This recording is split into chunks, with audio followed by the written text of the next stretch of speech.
Well, good morning. Thank you all for coming to the panel.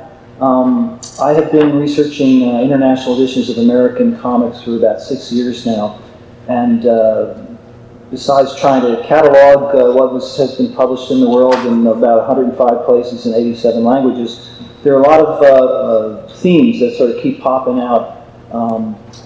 Even though a lot of these contexts are unrelated, the themes I see are similar, so I'd like to show you a little bit about what I've been doing with that today.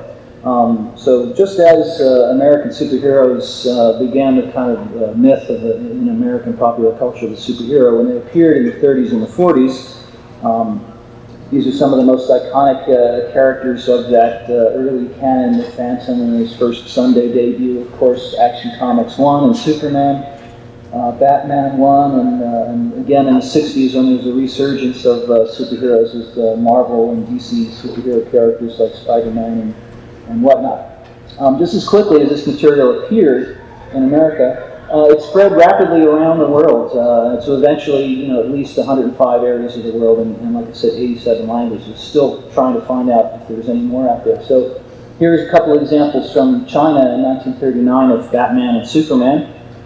Is this a Chinese comic that we're looking at, or is this American comic?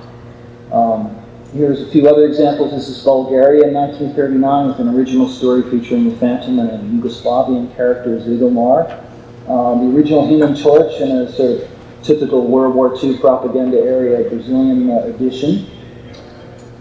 Here's a Spanish edition of Batman and Robin. You don't typically see Robin with a Tommy gun in American comics. And then this South African edition in Afrikaans of Mantle Man, which really began in 1954. These sort of Batman stories in the local African language. The name Mantle Man means cake man. It's kind of interesting. So if we look more specifically at examples that reflect change, what I am proposing with looking at this material like this is that a lot of American popular culture with regards to American superheroes has kind of a transnational flair that can be adapted to fit into a lot of other cultural contexts pretty readily. So over on the left is the very first Superman comic that was published in Arabic in 1964 by Classics Illustrated, had the license to do American superheroes in Lebanon. Before this, there were no superhero comics in Arabic. Comics in Lebanon tended to be in French and English and imported things like Disney. So the publishers wanted to try to encourage kids to read in Arabic, but of course Arabic can sometimes be a little bit more wordy than English, so translating it, reading it from right to left, from back to front was somewhat problematic. So in an effort to try to ease the American superheroes like Superman, Batman, and Robin, as well as the Lone Ranger and Tarzan were some of the first comics that were published in Arabic in Lebanon at this time. They were very successful. There were a number of changes that were made to some of the characters that changed certain aspects of identity. So once again, are we looking at an Arabic comic or is it an American comic? And I think in many cases it's sort of like we tend to use the term for people, it's sort of a much broader type of identity. So in this trade magazine, Aramco World, that was published in New York and spread throughout the oil industry, and they actually did, surprisingly, a cover story about Arabic Superman comics, and thankfully in English. So it's a bird, it's a plane, it's Nabil Fazi. So in Lebanon, Clark Kent doesn't exist. Superman is Nabil Fazi. He works for an Arabic newspaper. He is not the Man of Steel, he's the giant hero in Arabic. Lois Lane was changed to Rhonda, a more localized name, and Bruce Wayne, and as Batman and Robin appeared in these issues, Bruce Wayne became known as Soapy, and Robin was referred to as Zakur. So the editor of Illustrated Publications in Lebanon, her name was Leila Shahinda Cruz. In this article, about 6 pages, she mentions about the success of this and its impact on the local readers. So she says, to 270,000 Arab children, it looks perfectly natural. I'm talking about Superman speaking in Arabic. Illustrated Publications published an estimated 2,600,000 copies annually in 17 countries across the Middle East. Kids from Saudi Arabia to Mecca, Morocco were enthusiastic and they remember what they read.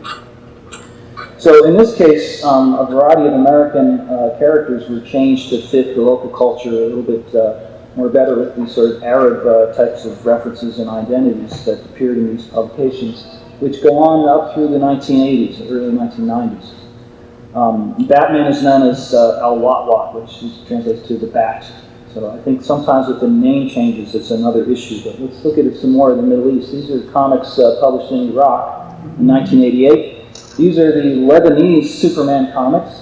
Of course, when they got into Iraq, they were changed somewhat. The title is Khadak, and that means super. And they've got the symbol for that on Superman's chest instead of the S. And if you look closely, you can see every male character has got these mustaches drawn in on them, and that is purposeful. It's a sign of respect to leaders, and it was the height of Ba'athist fashion in a reference to Saddam, who also referred to his mustache. So these comics were, Superman in Iraq has a mustache, not what he has in America. If you look at other examples of the Middle East, in Turkey, where Islam is not as fundamental, you look at a character like Thor, and the deification of Thor and Hercules is intact. Thor remains the Norse god of thunder, of course, and Hercules the Greek demigod. In other parts of the Middle East where Islam may be more fundamental, this may be problematic to be referring to other deities in children's literature. So in Egypt, the publisher Al-Sham changed the name from Thor to Thor-Man, is what that reads as, clearly indicating that he is immortal, not a god. In the United Arab Emirates, recently in 2015, the publisher Al-Haqi did a number of comics series from America, including Miss Marvel, Thor, and Iron Man, and they published them in both English and Arabic. And if you're familiar with the American version, it's Thor, God of Thunder, right? But in the English version over there, they've changed that to Master of Thunder to further underscore that he is not a deity, that he's immortal, who's skilled at fighting. So in other words, the Arab readers who have no point of reference with Thor before movies and whatnot became more international, they're experiencing these American characters in a way that's more localized. And in this case, I think it fits the culture a little bit better. If we look at some other examples of change and perhaps reasons why, these examples from Scandinavia have name changes. This is also a very common issue that I find, no pun intended. You would think, when you see this material as Americans, you immediately recognize it, but then the foreign language kind of has this exotic appeal. So you would say, okay, Ladder, Batman, right? But that's not what it means. Ladder and Lap are the root words mean leather and patch. So for somebody who's never been exposed to Batman, you're experiencing this character as sort of more sort of localized. Like what is is leather patch? It's just sort of just a name. But it's not experienced as fully as American Batman. In Norway, it's a very similar kind of phenomenon. The name Lindvingen means lightning wing. And what's curious about this to me is that both places have bats. So they have their own species of bats, and the name in Sweden for bat is Fladdermus. So the Fladdermus man, flying mouse man, is maybe a little clumsy of a translation. And in Norwegian, it's Flaggermanden. Flaggermusmanden would be sort of the literally trying to call it Batman. For some reason, they did not choose those names. Now, international editions are sometimes criticized for having poor translations. I don't really know, but I spoke with a few of the local collectors, and in Norway I spoke with this gentleman, Morten Thompson. He's a comics dealer and a comics collector, and he said about this issue that the Lindvingen and versus Batman name situation for me, having grown up with the name Lindvingen, I can't remember when I was conscious about him having another name. But back in the day, nobody had a relationship with the name Batman unless you lived abroad and where it was previously known. By the time the name changed, there was an influx of U.S. comics being sold in Norway. And this was about the time of the Tim Burton Batman movie and the Frank Miller Dark Knight Returns. The international success of those started to, I think the brand name of this American popular culture began to be seen in English in many parts of the world that were previously used more localized versions. But The point for me is that young readers reading this material experience the characters in a way that's not wholly American, as you know, truth, justice, and the what way, you know, is how they're experiencing these characters. Another example from Scandinavia is this issue of Superman 1 in 1950, and it's very typical in international comics that there are almost no ads in the comics. So can you imagine being 16 and, you know, trip to the comic store, you get a thick book all filled with comics and no ads. And there's all these sort of backup stories that are sort of sometimes randomly, it seems, they're randomly inserted in there. So in the back of this one, you may recognize the characters here as Green Arrow and Speed, right? And I suppose I could, if anywhere I could assume the audience would know that, it would be here. But if you look at the top, you see the arrows are in red, as the characters are in red. And that is due to sort of either the limitations to how they were publishing in terms of maybe not being able to print in the right shades of green, or the absence of having any kind of color reference, because a lot of the material is given in black and white, and you find this type of colorization and variance from American material is typical across international editions. So Green Arrow became Rode Pill, which translates as Red Arrow, and that became his identity. There was no Green Arrow in Denmark, and I think even Sweden this also took place. What's interesting to me about this is that as other publishers began to publish Red, Green Arrow stories, the name and the identity stuck, even though this is almost a decade later in a different publisher in Denmark, that on the back, Rode Pill, that always referred to them as the Red Arrow. So again, it's like the people growing up experiencing these characters are experiencing them in ways that are much more localized and more transnational than we might think of American material here as Americans who experience it. Another example of this similar kind of phenomenon in Japan, there are a lot more examples than I have time to show today of these places, so these are just sort of the big ones, but Hulk and Spider-Man, I think, are good examples of this kind of phenomenon. So each of these characters were licensed through Marvel by Kodansha, and this was about 1970, 1971, about 25 issues of these two publications featured totally original stories and art of these characters. So on the left there is the Shukan Gokura Madachi, sort of a weekly Wii magazine where the Hulk appeared, but instead of being Bruce Banner and an American scientist, the character was changed to be a Japanese scientist named Dr. Araki, who happened to be a Hiroshima survivor dosed with radiation. And you might see the unusual depiction of the Hulk weeping on the cover here, which you sort of would never see in America. Maybe when Jarella died, I'm not sure, but you know, it's not to the Hulk's strongest one there is. He gets angry and he bursts out, right? Smashes everything.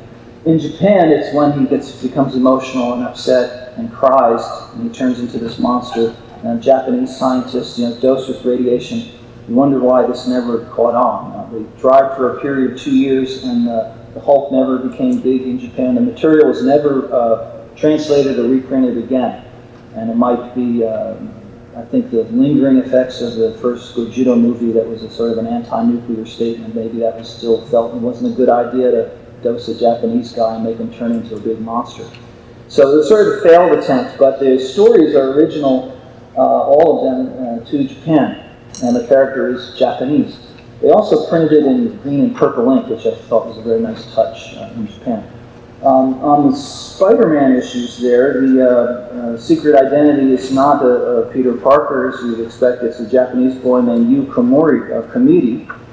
And the depiction of Spider-Man is much darker. There are sexual references in the material. Spider-Man is violent, kills a dog, you know, he slings a car at a crowd of innocent people in a moment of frustration, and in the very last issue of the Spider-Man published in Japan, he commits harikari, you know, suicide. Things that you'd never ever see in American mainstream comics in 1970, 1971. But those kind of themes are much more typical in Japanese manga. So these characters are much more transnationally changed to be, you know, more Japanese with the material. There are other examples of this in Japan too, of Moon Knight, for example, if you're curious for more. And then if we look over at Indonesia, these are some of the most confusing comics I've ever ran across in my life. You see Spider-Man, but there are some 11 spider characters in Indonesia. And only one of them is Peter Parker in the American Spider-Man, which appears after these characters do. So that was a real curious moment. So laba is the word for spider, and two, the integer means that the term is repeated. So laba laba mida, and it means the red spider, whose identity is Brahmayanan, and his powers are very much, all these characters, their powers are similar to American Spider-Man, but they're derived from technology. They have a suit that allows them to fly and stick to walls and shoot lightnings. But they're Indonesian characters in Indonesian contexts with Indonesian stories. It's not really U.S. Spider-Man. The one on the right is Hajau, means green spider. And then this is another interesting one where the female version, Laba Laba Mida, is Ruby Spider, and this is some 7 years before the American Spider-Woman made her debut. And then over here, Laba Laba Hitam means black spider. And this is also more than a decade before the idea of a black suited Spider-Man appeared in American comic books. One last one is Laba Laba Maut, and he's differentiated by the open-faced mask. That means the death spider. And in a lot of instances, you see Spider-Man written on the cover. So I asked an Indonesian collector, a guy named Andy Wijaya, who's an expert on Indonesian comics, and I asked him about, look, why does this material appear before translations of American Spider-Man? And he said, in 1968, there were imports of American material. Marvel and DC was common, but they were very expensive because they were imported. Indonesia had a phenomenon of comic rental shops. So local creators took some of the popular material that was imported and reinterpreted it for Indonesian audiences at a third of the price. So these localized spider characters eclipsed the popularity of American Spider-Man, and the translations of American Spider-Man comics don't appear to about 73, 74, 75, about 5-6 years after the Indonesian characters were there. So again, this sort of appropriated the likeness of Spider-Man in a way that makes Spider-Man perhaps a little bit more transnational. Last example here is in Mexico, where a number of publishers licensed characters from America and published original sort of non-canon stories. Talk about punching holes in the canon. Gwen Stacy never died. They were so popular that they married and lived happily ever after. But the creators, sometimes on these covers you see depictions of women that are much more from a Latin American male chauvinistic view that are instances and occurrences that are not typical for mainstream comics in terms of the objectification of women and the way they're sort of portrayed on these covers. The Sergeant Fury examples are even, I think, much more clear in that regard, as is Shang-Chi, the Master of Kung Fu. So these are just a few examples of this kind of transnational phenomenon, and as this American material was published around the world, you can see sort of a variety of reasons things were changed. Some of those reasons might be fitting into the local culture. Some of the reasons may be due to printing practice and publishing practice, economic and linguistic considerations, but these globalized adaptations of American superhero demonstrates to me that this material has much more of a transnational identity. Sadly, a lot of this is sort of being lost now with the popularity of American superheroes in electronic media.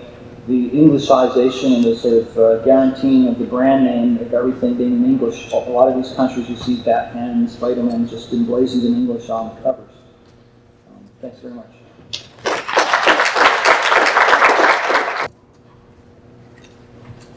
Good morning.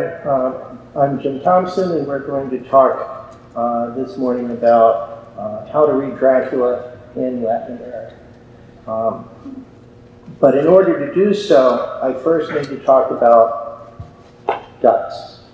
Not that duck, but this duck. Specifically Donald and the other Disney ducks. In 1971, Belgian sociologist Armand Manilart and Chilean essayist and poet Ariel Dorfman wrote one of the first major studies of comics from a cultural studies and Marxist perspective. It was called How to Read Donald Duck, Imperialist Ideology in the Disney Comic. This became a major bestseller throughout South America. which doesn't happen that often with cultural studies books. But it was a major seller. And what they did was they observed certain traits in the Disney world.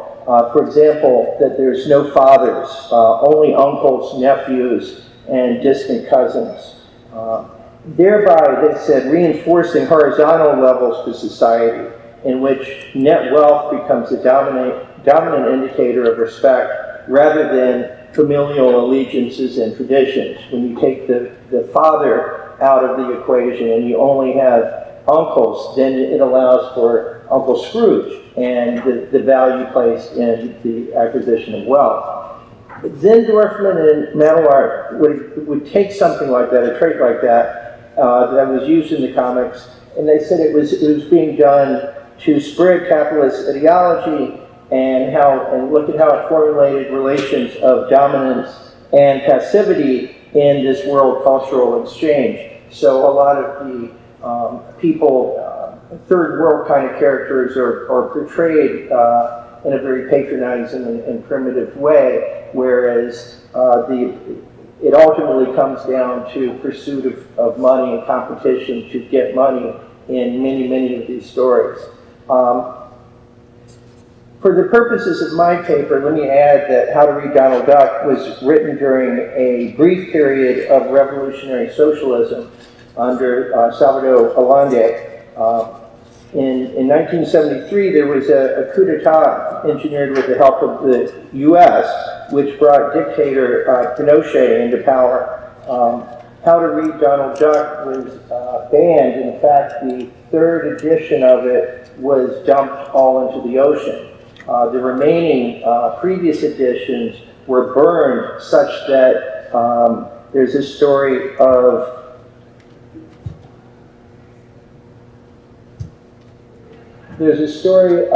Dorfman actually watching it on television and saying, hey, that's my book that's being burned. They both went into exile as this was a major target after the revolution. I will also add that we weren't reading it here at the time because Disney also didn't like the book, obviously, and was not giving permission for the use of the images here. It was published in English in England, and there were, I think, 3,500 copies sent over here, and Disney sued through the, I think it was the Commerce Department or something, trying to keep it from going, and only 1,500 copies ever got in. But by the time I went to grad school in 1995, this was in the bookstores and being one of the very first things that you were required to read in critical studies. Let's go back and look at the just a couple of the panels there, and you'll see just how obvious it is the way they were handling it, talking about it. You have helped us stop the revolution, and I will always be grateful to you. How can I repay you? I hope they ask for a lot of money.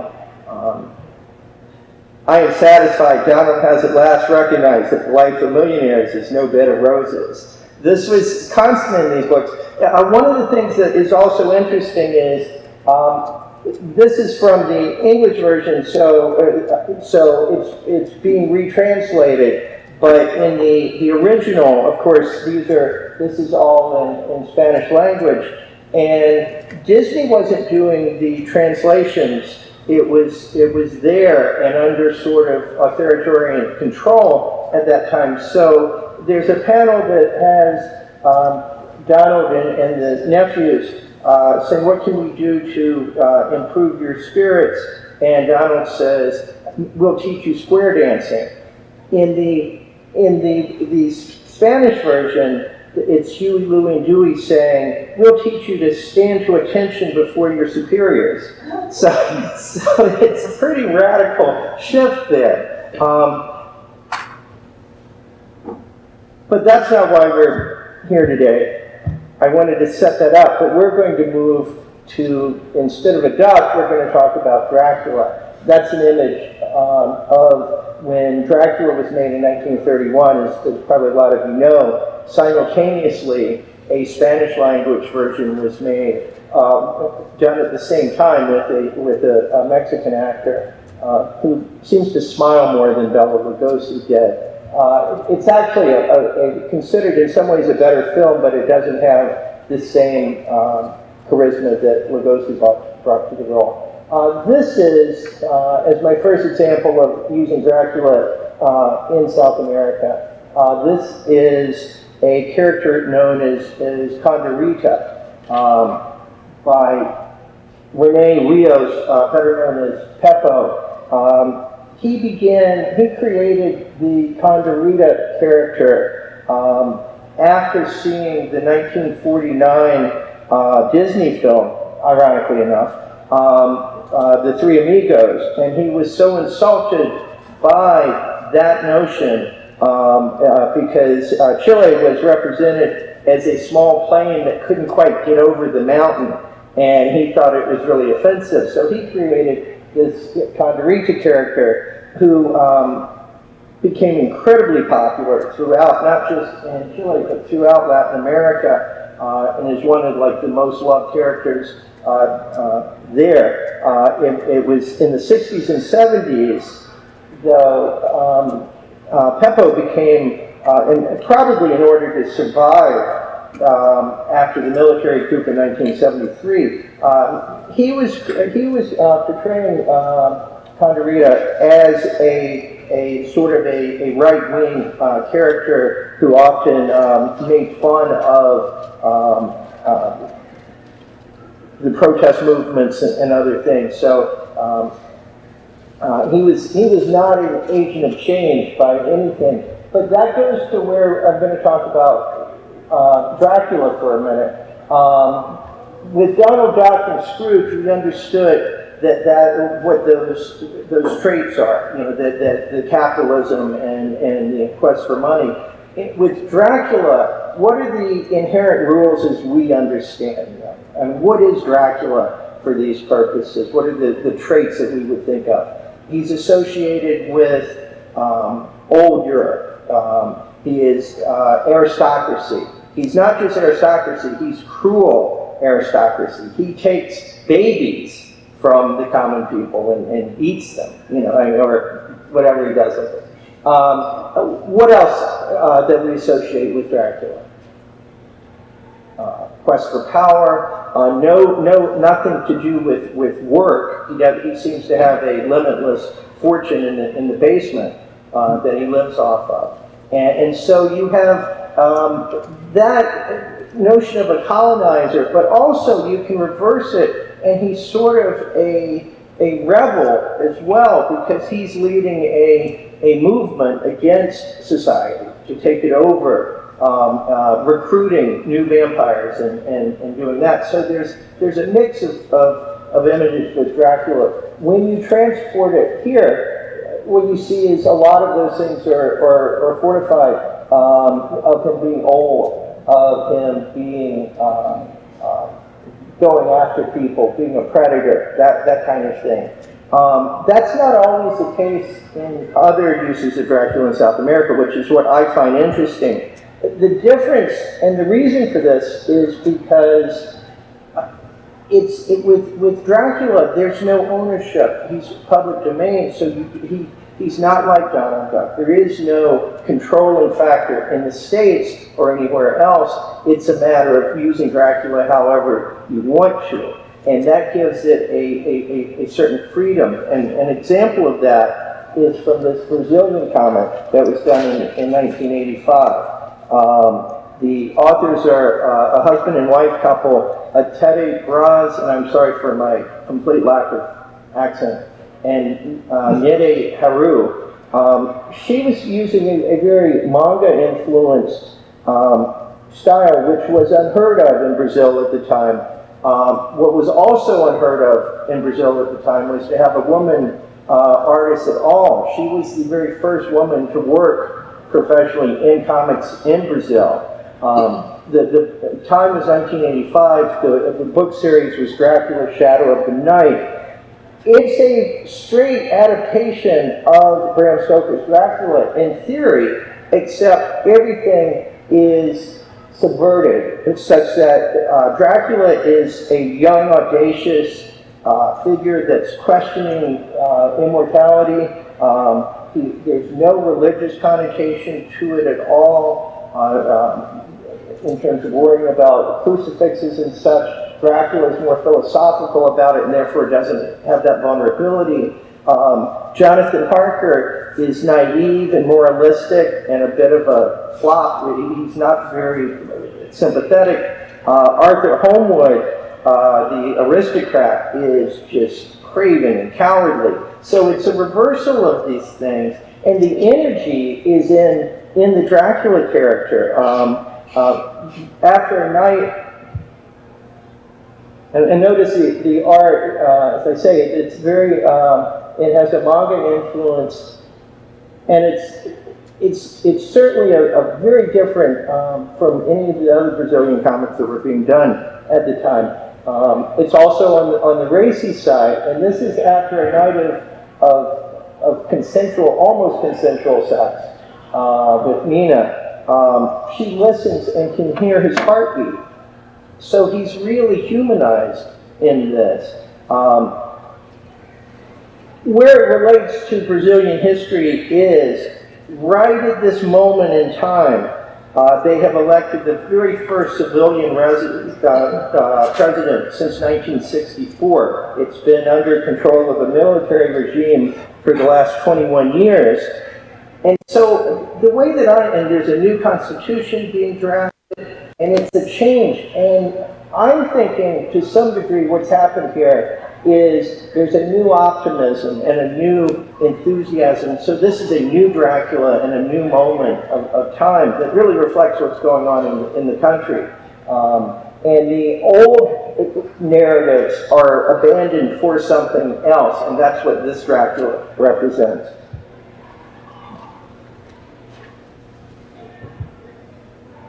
But what the impetus for this entire paper is to talk about Alberto Breccia and his Dracula. He did, he was a Uruguayan-born but Argentinian cartoonist.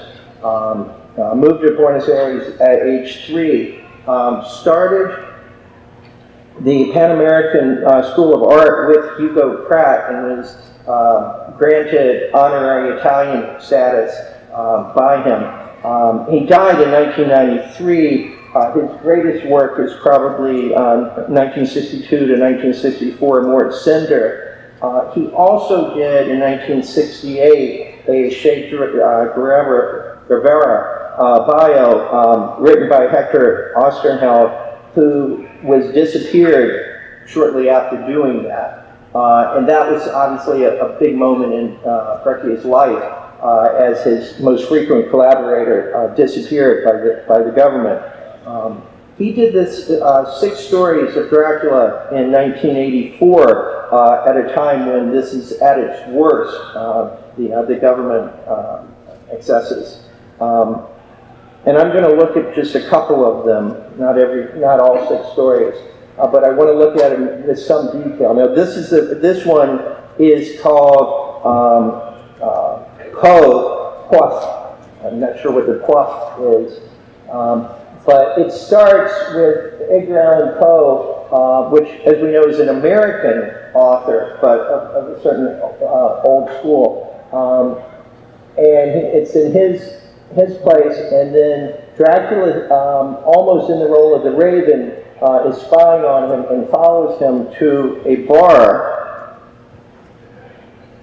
where he sees him drinking quite a bit over in a corner, and Dracula follows him, goes outside, and drinks of Poe, and then instantly becomes inebriated himself and ends up in jail. Now, it's an old joke of Dracula either drinking from a hippie who's tripping and then Dracula's walking away hallucinating, or Dracula drinks from a drunk. I think Sergio Aragonés used this joke more than once. But the punchline was never Dracula is taken away by the police and put in jail. But that's where Breccia goes with it. The next one is Superman. So we introduced that aspect to the American aspect, where Superman is at a carnival there and sees, hears someone scream, and he goes and he does what Superman does, and he beats up Dracula, and then goes off with the person that he saved, the girl, who promptly drains all of his blood. Thereby, again, Dracula sort of set him up in that, but the American figure, the American hero, is fed upon by the vampire and destroyed. The next one is the big one. It's an adaptation, even though it's Dracula, it's really based on I Am Legend, and so it has this incredibly dark survivor aspect to it. And it starts with Dracula as a passive observer of what's going on.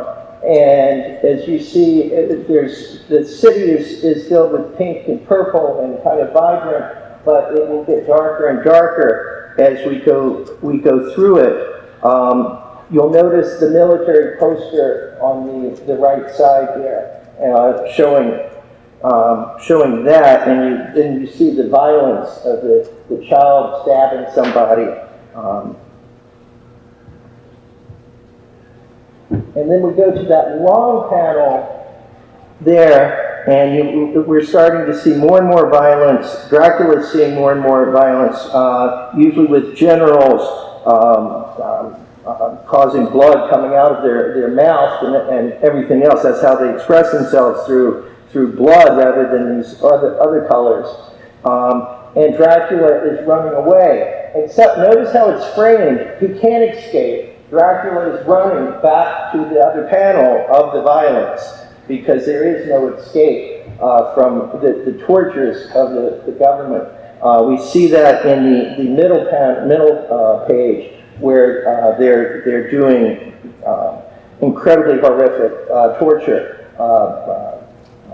And Dracula is just observing. You'll see in that lower panel, he's looking, and we're positioned to see that, but this is what he's seeing in the next panel, is the torture.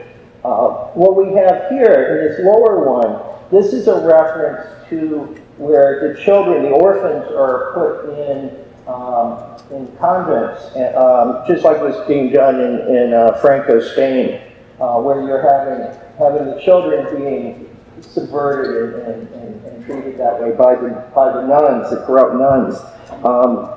The in reference there is to the unmarked graves of the children.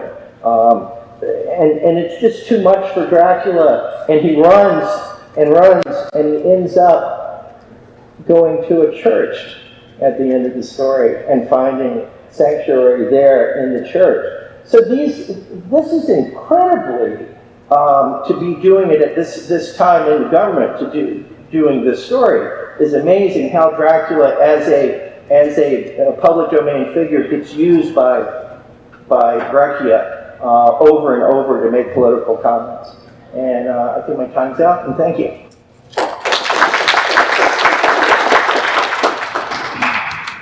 Okay, hello, I'm really excited to be on this panel and be here.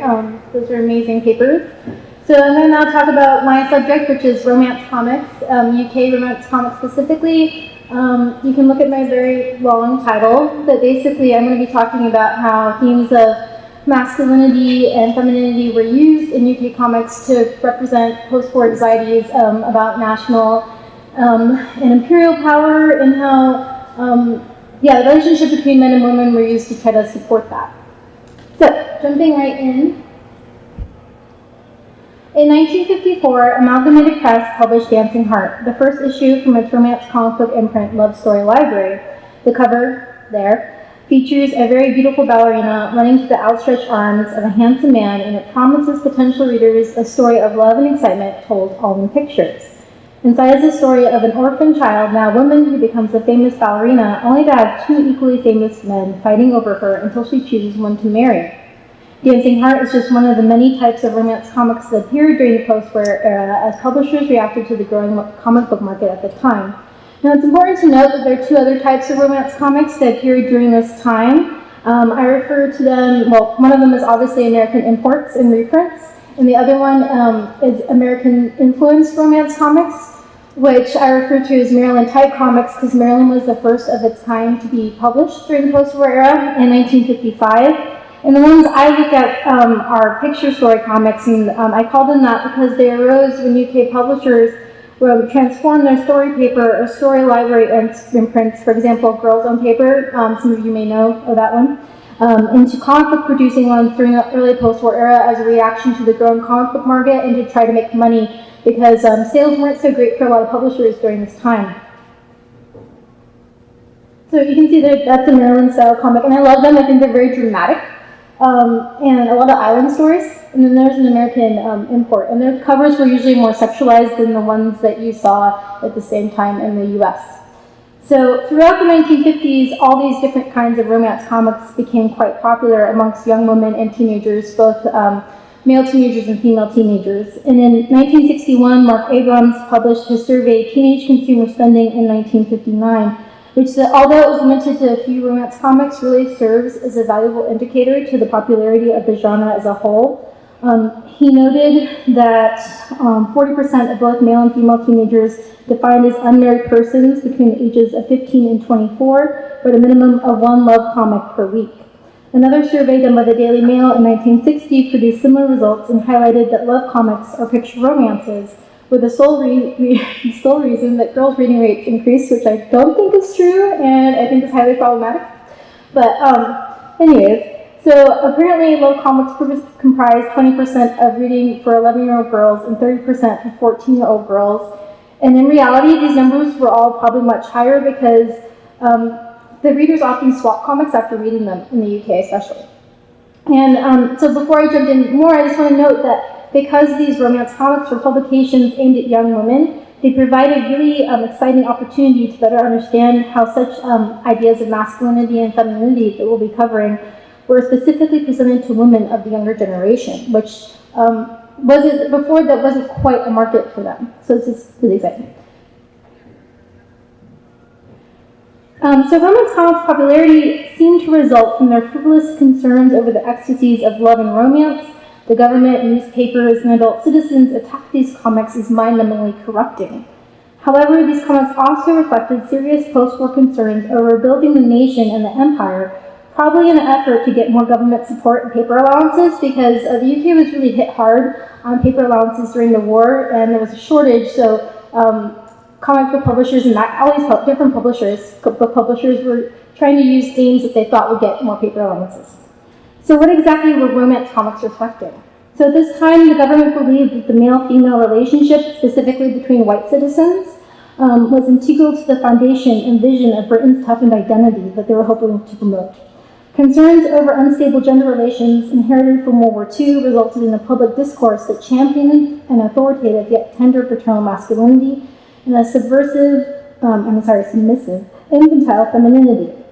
It was believed that the embodiment of these gendered identities would contribute to happy marriages of white British citizens, which would further stabilize the future of Britain as a white national and imperial power.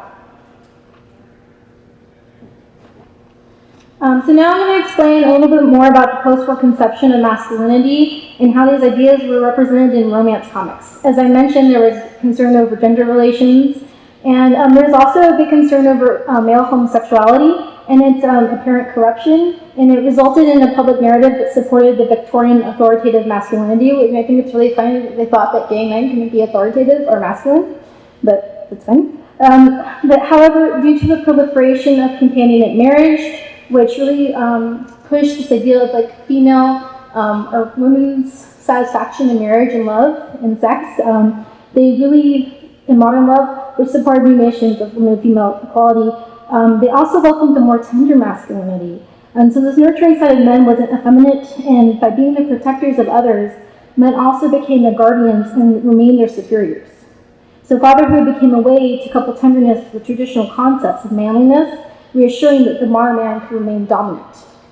So romance comics always almost presented paternal masculinity as inherent in male characters, depicting them instantly feeling responsible for any beautiful white woman that they saw. And you can see this in this panel. So there's Claire, who, I think that's Claire. Anyway, she's really distressed. And because she's being filmed and she's hiding out because her father lost his job and all this drama. And then there's John Strange, which is a made-up name, not very clever. And he's pretending to be poor when he's in fact rich so he can have his film job. And he's like, oh, she's distressed. Well, there's a pretty damsel in distress if there ever was. She looks petrified. No wonder under those lights I must help her. And he does, and they live happily ever after, and it's great. And this is my favorite. So romance comics also suggested that fatherly attitudes arose because men had a higher innate understanding of life, and that they could transcend women's tantrums and their stupid thoughts and really help them out. And you can see this is part of a 5-panel outburst. This is Claire, by the way. The other one, I don't remember her name. But this is Claire, and she's terrified of thunderstorms. And she's just in bed and can't get out of the couch until her husband comes home. And she's just being really ridiculous. She goes, Ross, thank heavens you come. Please close the shutters now. Ross, please. He's like, oh, good time, Claire. I must get out of these wet clothes first. And he's just laughing at her. And this was a constant theme that you saw in these comics when you just got ridiculously upset about stupid things. And so, romance comics also suggested that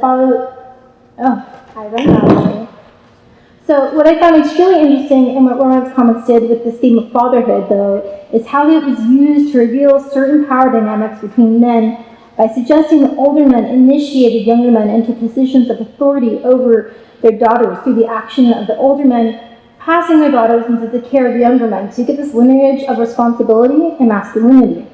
So in this way, women consistently remain children. They never really grow up, even when in the care of their boyfriends or husbands.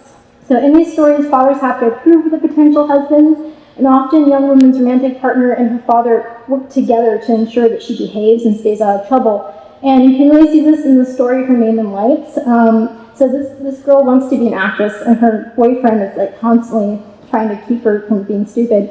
And her father approves of him as a boyfriend, which is important. You have to have that. And then Michael, they're the same age. This is Judy and Michael, but he's always more intellectual and composed and doesn't act stupid. And he expresses her embarrassment in a way that a father would. Like he says, "You need a spanking."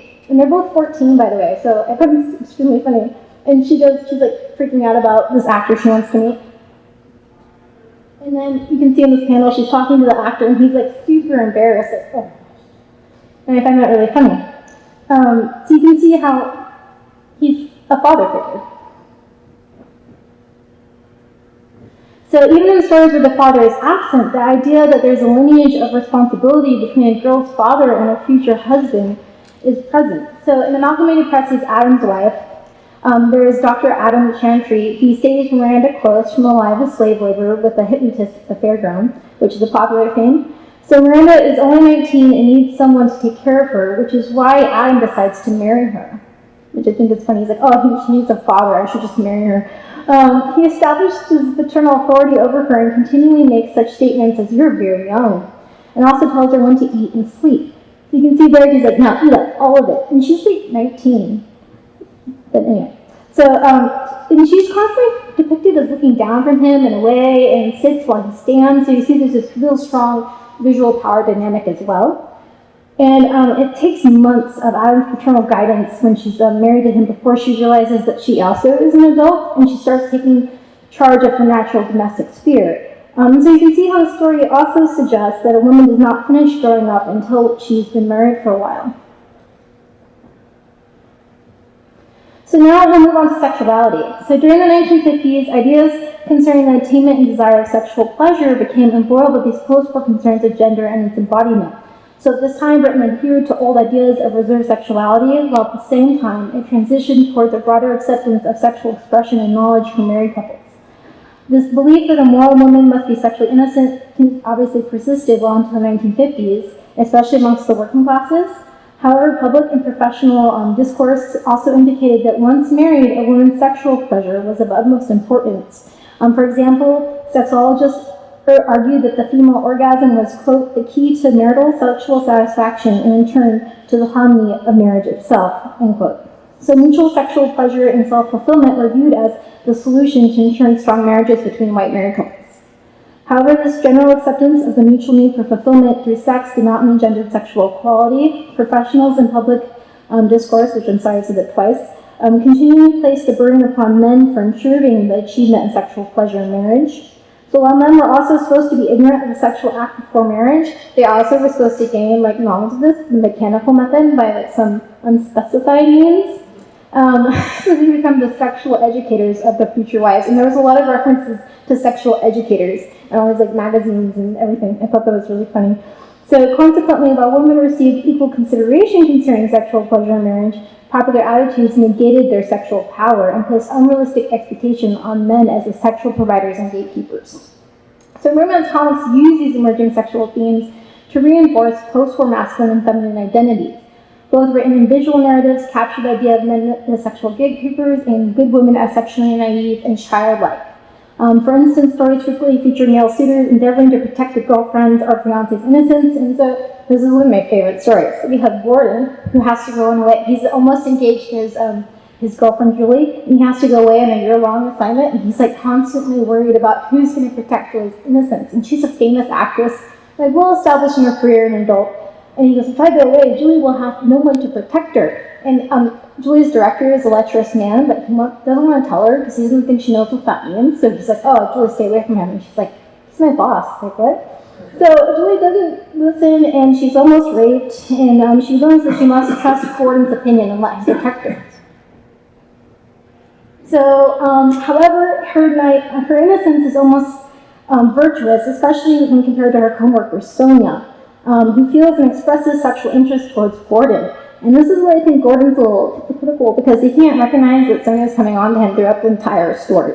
So Sonia is always expressing sexual interest in Gordon, and it's always depicted in the artwork, her hips are accentuated all the time. And so she tricks him into going to the river, and she's like, oh, I have a picnic. Let's hang out by the river all day. And then she's like, oh, drive me home. And then she's like, come up to my flat. And that's where Gordon's like, wait a second. And he goes, goodbye, Sonia, thanks for the most enjoyable day. And then he's like, I really must go. And he ends up telling her, yeah, I have to go now. And he rushes off, right? Except for he still talks to Sonia after this. So what happens? Oh yeah, he tells her at a later meeting, if you were the last woman in the world, I would have nothing to do with you. And I think I love the dialogue in the story. So the story indicates that the sexual knowledge and interest in women are unattractive, and innocent women are very attractive. And then we're on to Hearts for Sale. So this story has similar themes, but it really uses glamour. And glamour is frequently used in these comics to really showcase ideas of sexuality. And there's some other things I don't have time to go into about it, but the story is great. So we have Betty and Marlene, and they both want this dress, and the dress has a name, which is called Hearts for Sale. And Betty wants it because she's in love with Roddy, and she's like, if Roddy doesn't see me as a child, which of course Roddy does, then he'll want to marry me, and this dress makes him look sophisticated. And Marlene's like, I want to marry Roddy, so I'm going to seduce him into marrying me, so she wants the dress to look sexy. And, but Betty, eventually, you can see Betty here, she's looking down, and she gets very concerned about the revealing nature of the dress, which is very glamorous. And so she wants a shawl, and Marlene's like, I don't want a shawl. No, thank you. And so you can see the difference. And so what ends up happening is Marlene gets the dress through the act of trickery, and Betty has to go to the dance in the older, more modest dress that she had before. And so you think that, well, we know, but the reader is supposed to think that he's going to end up with Marlene. And what ends up happening is that he tells Marlene, and she goes, do you like my gown, Roddy? I got it especially for you. It's called Hearts for Sale. My heart's for sale, Roddy. And he goes, who? The highest bidder? And so he ends up going to Marlene and saying, I love you. I realized it when I saw you looking so sweet. And against the indecent dresses of Marlene with no top to it. And so I'm going to rush through this part, say 5 minutes. So when depicting foreign and non-white men, they never depicted foreign women, just foreign men. They suggested an opposite masculinity. They couldn't obtain that paternal masculinity. They had an inferior masculine identity, and when they try to climb racial hierarchies, they always become violent. So we have the story where Pito is engaged to Rosita. Actually, she's born in a gypsy camp, and no one knows, but Rosita is white. she was given up for adoption, so she never feels at home. So she runs away and finds a white man and falls in love with it. Oh, I finally feel at home. And so what happens though is Peter's like, no way, and kidnaps her back and forces her into marriage. And I think he rapes her, if I remember. And he constantly says things like, you needn't think you can get away, you're mine, all mine. And constantly holding her in threatening positions. And so what happens is they go to court, and she tries to get it annulled, and the judge is like, I'm sorry, you're married, can't undo that. And then her grandmother runs in and is like, oh no, she's white, she's British. And he's like, oh okay, no, it's fine, the marriage doesn't even need to be annulled, it's just cancer.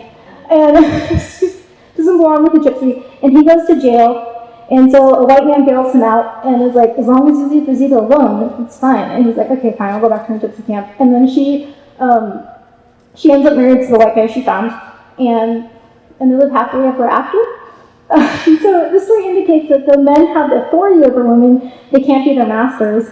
And the comparison between pedo and other white men suggests that proper masculinity is a white British quality. So romance comics have proven to be a valuable source for exploring post-war issues through this feminized framework. The pictorial format allows for a deeper understanding of how women were expected to physically embody and perform femininity, and how they should expect men to do so with masculinity. As a result, the comics offer a unique index for understanding post-war concerns related to the proliferation of new and old concepts of female and male identity. Thank you so much for listening. That's it.